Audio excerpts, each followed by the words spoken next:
अपराध और असामाजिक गतिविधियों पर लगाम लगाने के लिए पुलिस कमिश्नर के निर्देश पर शहर में सघन चेकिंग अभियान शुरू कर दिया गया। पिछले 2 दिनों से हर सुबह 2 घंटे तक पुलिस की टीम विभिन्न इलाकों में चेकिंग कर रही है। इस दौरान बिना नंबर प्लेट वाले वाहनों, बिना हेलमेट और 3 सवारी लेकर चलने वाले 2 पहिया वाहनों पर खास नजर रखी जा रही है। नियम तोड़ने वालों का चालान काटा जा रहा है और वाहन सीज किए जा रहे हैं। संदिग्ध व्यक्तियों से सख्त पूछताछ भी की जा रही है। पुलिस ने इस अभियान के तहत ट्रैफिक नियमों के पालन को सुनिश्चित करने के लिए साथ साथ अपराधियों पर शिकंजा कसने का लक्ष्य रखा है। इस अभियान की निगरानी के लिए पुलिस अफसर खुद मौके पर मौजूद रहकर कार्रवाई का नेतृत्व कर रहे हैं। सीपी सर के आदेशानुसार यहाँ पे प्रतिदिन बनारस में 2 घंटे का सघन चेकिंग अभियान चलाया जाएगा प्रमुख चौराहों पे। इससे पुलिस की विजिबिलिटी भी बढ़ेगी और जो चेकिंग है वो ऑपरेशन चक्रव्यूह के तहत की जा रही है, जिसमें अपराध के दृष्टिगत चेकिंग की जा रही है। ये बिना नंबर प्लेट की गाड़ियां, जो नए लड़के हैं, तीन सवारी बाइक सवार, इन सब की चेकिंग की जा रही है और गाड़ियों को सीज किया जा रहा है। सर, ये कब तक चलेगा ये प्रतिदिन चलेगा और ये लगातार चलता रहेगा। अलग अलग इसमें समय में 2 घंटे का प्रतिदिन अभियान चलाया जाएगा। कैंट रेलवे स्टेशन पर कचरा प्रबंधन की दिशा में बड़ा कदम उठाया गया है। स्टेशन के मड़वाडी छोर पर नया कूड़ा प्रबंधन केंद्र स्थापित किया गया है, जिसका उद्घाटन लखनऊ मंडल के DRM RS शर्मा ने किया। अब प्लेटफॉर्म पर निकलने वाले करीब 5 क्विंटल कचरे का प्रतिदिन निस्तारण होगा। प्लास्टिक सहित अन्य कचरे से उपयोगी उत्पाद, घास, बोर्ड और खाद तैयार की जाएगी। इस कार्य की जिम्मेदारी एक पर्यावरण संरक्षण NGO को सौंपी गई है। रेलवे इन उत्पादों का 60% उपयोग स्वयं करेगा, जिससे स्टेशन को प्लास्टिक मुक्त बनाने में मदद मिलेगी। थाना क्षेत्र में शुक्रवार को एक महिला से छिनौती की सूचना पर पुलिस मौके पर पहुंची। जांच में सामने आया कि ये मामला छिनौती का नहीं बल्कि 2 मोटरसाइकिलों के बीच टक्कर का था। मोटरसाइकिल पर सवार अजय यादव निवासी मदन पट्टी अपनी चाची और चचेरी बहन के साथ रिश्तेदारी में जा रहा था। रास्ते में दूसरी बाइक ने टक्कर हो गई और जिसके बाद दोनों पक्षों में कहासुनी और मारपीट हुई। स्थानीय लोगों ने बीच बचाव कर मामले को शांत कराया। पुलिस ने बताया कि चेन छीनने की घटना पूरी तरह से असत्य और निराधार है। क्षेत्राधिकारी नगर व थाना विंध्याचल पुलिस द्वारा मौके का निरीक्षण कर अग्रिम विधिक कार्रवाई की जा रही है। क्षेत्र में स्थिति पूरी तरह से सामान्य है। आज महिला से एक छिनैती की घटना संज्ञान में आई, जिस पर थाना विंध्याचल पुलिस द्वारा तथा उच्चाधिकारी द्वारा घटनास्थल का निरीक्षण किया गया और जांच की गई। जांच में यह तथ्य सामने आए हैं कि इसमें 2 बाइकों की आपस में टक्कर हो गई थी, जिसमें एक बाइक पर अजय कुमार, जो कि मदारी पट्टी चिल के रहने वाले, अपनी चाची व अपनी चचेरी बहन के साथ अपनी रिश्तेदारी में जा रहे थे। इसमें टक्कर लगने से वो गिर गए तथा दोनों मोटरसाइकिल सवारों में आपस में मारपीट हुई व कहासुनी हुई, जिस पर ग्रामवासियों द्वारा दोनों पक्षों को समझा बुझाकर भेजा गया तथा चेन छीनने की घटना असत्य व निराधार है। थाना विंध्याचल पुलिस द्वारा अग्रिम विधिक कार्रवाई की जा रही है। मौके पर शांति व्यवस्था बनी। विंध्याचल थाना क्षेत्र के ग्राम अग्रेजा पांडेपुर में गुरुवार रात 2 सगे साड़ुओं के बीच हुए विवाद में सुभाष मुसहर ने पत्थर से हमला कर राजीव मुसहर की हत्या कर दी। घायल को अस्पताल ले जाया गया, जहां उसे मृत घोषित कर दिया गया। सूचना पर SSP सोमेन वर्मा सहित पुलिस टीम मौके पर पहुंची। शव को कब्जे में लेकर विधिक कार्रवाई की जा रही है। पुलिस ने घटना के खुलासे के लिए 3 टीमों का गठन किया है। इलाके में शांति व्यवस्था सामान्य है।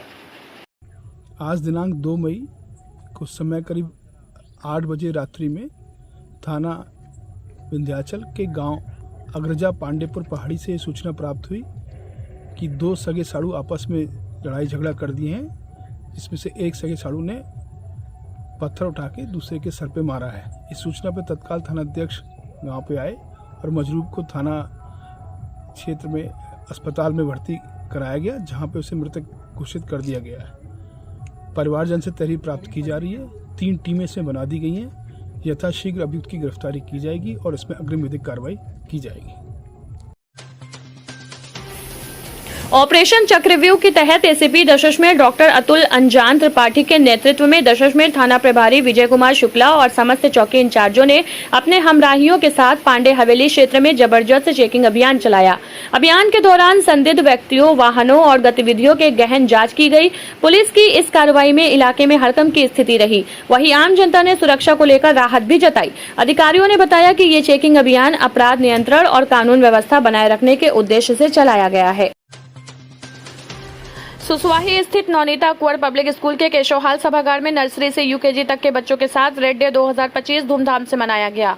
कार्यक्रम का शुभारंभ दीप प्रज्वलन व पुष्प अर्पण के साथ मुख्य अतिथि राजेश कुमार राय, उपाध्यक्ष प्रवीण राय, प्रधानाचार्य डॉक्टर दिवाकर राय और समन्वयक असीम घोसाल द्वारा किया गया। बच्चों ने लाल रंग को केंद्र में रखकर कविता, गीत, नृत्य और खेल गतिविधियों के जरिए रंगों के महत्व और जीवन में सकारात्मकता का संदेश दिया। कार्यक्रम में देव, आरव, वैष्णवी, शानवी, विवान, पार्थ, युगन, आराध्या सहित कई बच्चों की प्रस्तुति सराहनीय रही। शिक्षिका श्रीमती ज्योति तिवारी द्वारा समापन किया गया। कार्यक्रम को सफल बनाने में शिक्षिकाओं का अहम योगदान रहा। मैं डॉक्टर दिवाकर राय, प्रधानाचार्य नवनीता कुंवर पब्लिक स्कूल सुसवाही वाराणसी। किस प्रकार का ये रेड डे सेलिब्रेट किया जा रहा है और इसका क्या तात्पर्य है? आज अपने विद्यालय में रेड दिवस का आयोजन किया गया है। इसका मुख्य उद्देश्य किसी खास दिन के लिए किया जाता है। आज हमारे देश के लिए, विश्व के लिए आज खास दिन है 3 मई। इसको हम विश्व प्रेस स्वतंत्रता दिवस के नाम से भी जानते हैं। आज के ही दिन अपने अंतर्राष्ट्रीय सूर्य दिवस भी मनाया जाता है। आज अपने भारत में पहली बार मुंबई में फिल्म का प्रदर्शन हुआ था। इसकी फिल्म थी राजा हरिश्चंद्र।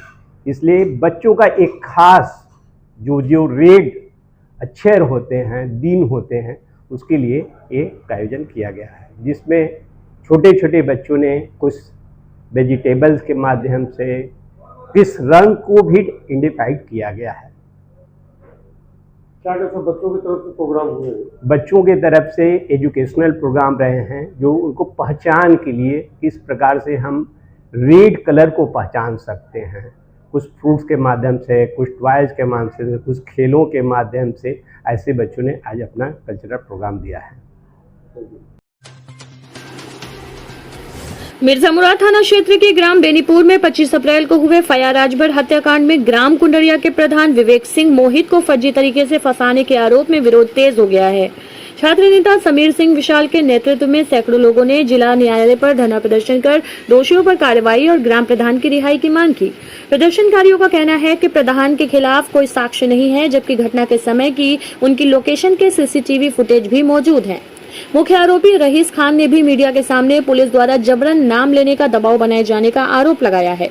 प्रदर्शनकारियों ने चौकी इंचार्ज जनसा, थाना अध्यक्ष मिर्जा मुराद और एसीपी राजा तालाब को तत्काल निलंबित करने की मांग की है। लोग कुंडरिया के प्रधान मोहित सिंह जी को जो अकारण निर्दोष होते हुए भी जेल भेजा गया है, उसके विरोध में सारे हमारे भाई धरना में बैठे हैं। सारे अधिवक्ता समाज के लोग यहाँ पे हैं। ये एक अन्यायपूर्ण कार्रवाई है, जिस कार्रवाई का हम लोग सभी लोग विरोध करते हैं। उनको तुरंत रिहा किया जाए और जनसा यस्सो और मिर्जा मुराद यस्सो दोनों लोगों ने पैसा लिया है इस मामले में, उन दोनों लोगं को लाइन हाजिर किया जाए। जी, आज अधिवक्ता भी सभी लोग निकले हुए हैं, छात्र नेता भी हैं, गांव के भी लोग आए हुए हैं। जी जी, तो क्या लगता है कि क्या उसमें नाइंसाफी हुई है? इसमें बहुत बड़ी नाइंसाफी है, क्योंकि प्रधान किसी जात, किसी धर्म, किसी दल का नहीं होता है। प्रधान पूरे गांव का होता है। उसके यहाँ जो भी जाएगा उसके लिए वो खड़ा हो जाएगा। तो प्रधान के साथ ऐसी कार्रवाई हो रही है, ये तो बहुत ही अन्यायपूर्ण कार्रवाई है। पूरा मामला क्या था? मामला है किसी बिजली कर्मी का है, जो राजभर समाज से आते हैं। उनकी कहीं हत्या हुई थी। क्योंकि किसी के साथ द्वेषपूर्ण कार्रवाई नहीं होनी चाहिए। इसमें जो भी दोषी हो उस पर कड़ी कार्रवाई की जाए, लेकिन जो निर्दोष हो उसको किसी भी हाल में परेशान न किया जाए, उनके परिवार को परेशान न किया जाए, उनको तत्काल रिहा किया जाए। क्या अभी विवेचना भी नहीं हो पाई है इसमें? क्या अभी मांगे क्या है? कितने दिन से उनको रखा गया है? 2 दिन उनको बैठा के थाने पे और उनके साथ के व्यक्ति को टार्चर करके, जबकि वो ऑन कैमरा बोल रहा है कि मोहित सिंह निर्दोष है, उसके बाद उनको जेल भेज दिया गया। आखिर ऐसा क्यों किया जा रहा है? ऐसा बताया जा रहा है कि प्रशासनिक दबाव या तो किसी ऊपर के जात की राजनीति में जो दबाव पड़ता है उसके दबाव में किया जा रहा है। यह घटना मऊ जनपद की, जहां पुलिस अधीक्षक इलामरन जी के निर्देश में अपराधियों के खिलाफ चलाए जा रहे अभियान के तहत एक बड़ी कामयाबी मिली। थाना मोहम्मदाबाद स्वात एसओजी और सर्विलांस टीम की कार्रवाई में एक झपट मार अभियुक्त को गिरफ्तार किया गया। यह गिरफ्तारी 3 मई 2025 को रामनगर मोड़ के पास मुखबिर की सूचना पर की गई, जहां पुलिस ने चेकिंग के दौरान अभियुक्त विवेक उर्फ दुर्योधन को धर दबोचा। विवेक आजमगढ़ के जीनेपुर थाना क्षेत्र के महावतगढ़ का रहने वाला है और उस पर झपटमारी का आरोप है। सेवा पुलिस अधीक्षक जनपद मऊ महोदय के कुशल नेतृत्व में आपात तथा अपराधियों के खिलाफ चलाए जा रहे अभियान के क्रम में आज दिनांक 3/5/2025 को एसओजी टीम थाना पुलिस सर्विलांस के सहयोग से रामनगर मोड़ थाना मोहम्मदाबाद के पास से एक व्यक्ति को गिरफ्तार किया गया, जिसने अपना नाम विवेक उर्फ दुर्योधन पुत्र चंद्रभान थाना जीएमपुर आजमगढ़ बताया। गिरफ्तार व्यक्ति के कब्जे से एक स्प्लेंडर मोटरसाइकिल, 2 नाक की कील, 2 नथिया, 1 पायल बरामद हुआ। गिरफ्तार व्यक्ति ने बताया कि दिनांक 27/4/2025 को चलती टेम्पो से झपट्टा मारकर एक बैग छीन के भाग गया था, जिसके क्रम में थाना मोहम्मदाबाद पर मुकदमा पास संख्या 183/25 धारा 304 बीएनएस पंजीकृत किया गया था। गिरफ्तार व्यक्ति को विधिक कार्रवाई करते हुए माननीय न्यायालय के समक्ष पेश किया जाएगा। कांग्रेस के प्रदेश अध्यक्ष अजय राय के नेतृत्व में शनिवार को वाराणसी में धन्यवाद यात्रा निकाली गई। यात्रा छावनी स्थित विवेकानंद पार्क से शुरू होकर कचहरी स्थित अंबेडकर पार्क तक निकाली गई। अजय राय ने बताया कि जाति जनगणना के मुद्दे पर सरकार को मजबूर करने का श्रेय कांग्रेस और राहुल गांधी को जाता है। उन्होंने कहा कि उत्तर प्रदेश समेत पूरे देश में कार्यकर्ताओं ने धन्यवाद यात्रा निकालकर पार्टी की भूमिका को जन जन तक पहुंचाया है। नहीं, पूरे प्रदेश और देश के अंदर राहुल जी को धन्यवाद देने के लिए यात्रा निकाली गई। आज प्रधानमंत्री के संसदीय क्षेत्र में हमारे साथियों ने, हमारे कार्यकर्ताओं ने, हमारे नेताओं ने मिलकर आज ये निकाला है और आदरणीय राहुल जी ने जो सदन से लेकर सड़क तक जो बात उठाई, जो मजबूती से सरकार को मानना पड़ा, सरकार को बाध्य होना पड़ा और राहुल जी जो भी बात उठाते हैं वो पूरा देश मानता है, पूरे देश के लोग उसको निश्चित तौर से आज पूरे देश में आवाज़ बन जाती है और वो सरकार को बाध्य होकर मानना पड़ता है। इससे आने से क्या जाति अलग अलग बटेगी? नहीं, निश्चित तौर से सबका सम्मान होगा, सबको स्थान मिलेगा और सबको एक पूरी तरीके से एक लोगों का सबका सम्मान बढ़ेगा। इससे सबसे बड़ा फायदा ये होने जा रहा है। वाराणसी स्थित संकट मोचन मार्ग के एक होटल में भारत विकास परिषद शिवा शाखा का 16वां दायित्व ग्रहण समारोह गरिमामय रूप से संपन्न हुआ। समारोह के मुख्य अतिथि संपूर्णानंद संस्कृत विश्वविद्यालय के कुलपति प्रोफेसर बिहारी लाल शर्मा रहे। इस अवसर पर राकेश मिड्डा ने अध्यक्ष, पिंकी सलूजा ने सचिव, अखिलेश गौड़ ने कोषाध्यक्ष और प्रभा कलानोरिया ने महिला संयोजिका का दायित्व ग्रहण किया। पूर्व सचिव श्याम प्रकाश ने शाखा के सेवा कार्यों की जानकारी दी, जिसमें कैदियों के नेत्र परीक्षण, वनवासी छात्रों को सहयोग, लैपटॉप वितरण और ग्रामीण क्षेत्रों में स्वास्थ्य सेवा शामिल रहे। मुख्य अतिथि ने सभी नवनियुक्त पदाधिकारियों को शुभकामनाएं दी। कार्यक्रम का संयोजक कपिल सलूजा व विवेक जायसवाल ने किया। मैं अनूप अग्रवाल, भारत विकास परिषद शिवा शाखा का संस्थापक सचिव और पूर्व में अध्यक्ष भी रहा हूं, अभी परामर्श मंडल में हूं। हमारे भारत विकास परिषद में हमेशा शिवा शाखा ने नए नए कीर्तिमान स्थापित किए हैं, नए नए कार्य किए हैं। इस वर्ष मतलब पिछले वर्ष हम लोगों ने सेंट्रल जेल में कैदियों का नेत्र परीक्षण कराया, उन्हें चश्मा और दवा वितरण की। इसके अलावा सैकड़ों वहाँ पर वृक्ष लगाए गए। हमारे मदन राम चौरसिया जी ने उसमें बहुत बड़ा योगदान किया। इसके साथ ही साथ हम लोगों ने कई एक ऐसे कार्यक्रम किए, जैसे कि नौका विहार पर हम लोग गए। इस साल एक विशेष कार्यक्रम अपने लीग से हटके हुआ है। हमारे 2 छात्रों ने, काशी के 2 छात्रों ने पूरे देश में भारत को जानो प्रतियोगिता में प्रथम स्थान प्राप्त किया। उनको हम लोगों ने लैपटॉप देकर विशेष रूप से सम्मानित करने का निर्णय लिया। इसके अलावा हम लोगों ने सराय डंगरी गांव में भी सेवा का कार्य किया। वहां महिलाओं के रक्त की जांच करवाई, नेत्र की जांच करवाई, दंत परीक्षण करवाया और भी बहुत से कार्य किए हैं। कार्य इतने हुए हैं जिसकी की गिनती मैं पूरी तरीके से नहीं करा सकता हूं, लेकिन इस सारे कार्य में हमारे सभी सदस्यों का भरपूर सहयोग था और सभी सदस्यों ने अपने आप को एक समर्पित कार्यकर्ता के रूप में प्रस्तुत किया। हम उनका सभी का बहुत बहुत आभार करते हैं। महमूदगंज स्थित the ultimate combat fitness academy में आयोजित प्रेस वार्ता में कोच संतोष कुमार राय ने जानकारी दी कि हाल ही में चंडीगढ़ में हुई वर्ल्ड बॉक्सिंग काउंसिल चैंपियनशिप में वाराणसी के 7 खिलाड़ियों ने भाग लिया। इनमें से 4 ने गोल्ड, 2 ने सिल्वर और 1 ने ब्रांज मेडल जीतकर शहर का गौरव बढ़ाया। इस मौके पर खिलाड़ियों का सम्मान किया गया और कोच ने सरकार से स्थानीय प्रतिभाओं को प्रोत्साहन देने की अपील की। कार्यक्रम में संस्था के पदाधिकारी, खिलाड़ी और सहयोगी मौजूद रहे। मेरा नाम संतोष कुमार राय है। मैं पिछले 30 साल से मार्शल आर्ट्स की ट्रेनिंग करा रहा हूँ। द अल्टीमेट फिटनेस सेंटर 2014 मैंने स्टार्ट किया था, जब मैं वर्ल्ड चैंपियनशिप खेल के आया और इंडिया के लिए पदक लाया था फिटनेस में एज ए फिटनेस मॉडल। तो उसके बाद ही मेरा प्लान था कि मैं कुछ डिफरेंट करूँ, अलग करूँ। तो उस कॉन्सेप्ट के तहत मैंने the ultimate combat fitness start किया दिसंबर 2014 में, और तब से अब तक का सफ़र मेरे 3 फिटनेस सेंटर मैंने ओपन किए। आउटर एरिया में भी, बीजिंग क्ले सुंदरपुर में, और यहाँ पे 4 साल पहले यहाँ ओपन किया था। सर क्या बच्चे आपने कहाँ गए थे और कितने मेडल जीत के लाए और कितने बच्चे बनारस से गए? जी सर, मैं बताना चाहूँगा पिछले साल से अब तक में सांस्कृतिक खेल जो मोदी जी ने करवाई थी, उसमें विभिन्न खेलों में मेरे बच्चों ने मेडल दिया, गोल्ड, सिल्वर, ब्रॉन्ज निकाला। कूडो में स्टेट में बच्चों ने गोल्ड मारा। उसके अलावा राष्ट्रीय से WBC बच्चे भी खेलने गए थे, मुआ थाई, नेशनल मुआ थाई WBC में, जिसमें हमारे एकेडमी से 7 बच्चों ने पार्टिसिपेट किया था। 7 में से 4 गोल्ड, 2 सिल्वर, 1 ब्रॉन्ज, यानी सारे बच्चे मेडल लेके आए। ये बड़ा गर्व की बात रही हम सभी के लिए। ये जो गेम हुआ था सर, वो हुआ था 42 कॉम्प्लेक्स चंडीगढ़ में, 24 से 27 जो है अप्रैल में हुआ था। हम लोग 30 तारीख को लौटे बनारस, और उसी संदर्भ में हम लोगों ने प्रेस कॉन्फ्रेंस कराई। कहाँ सर लगभग जो है पूरे भारत से 17 स्टेट आई थी, जिसमें आसाम राइफल भी आया था, गोरखा रेजिमेंट भी आई थी खेलने के लिए। सर अगर स्पोर्ट्स की बात की जाए तो इस समय के परिप्रेक्ष्य में देखा जाए तो स्पोर्ट्स एक ग्लैमर की तरह चल रहा है, सभी जगहों में चकाचौंध है, तमाम चीज़ें हैं।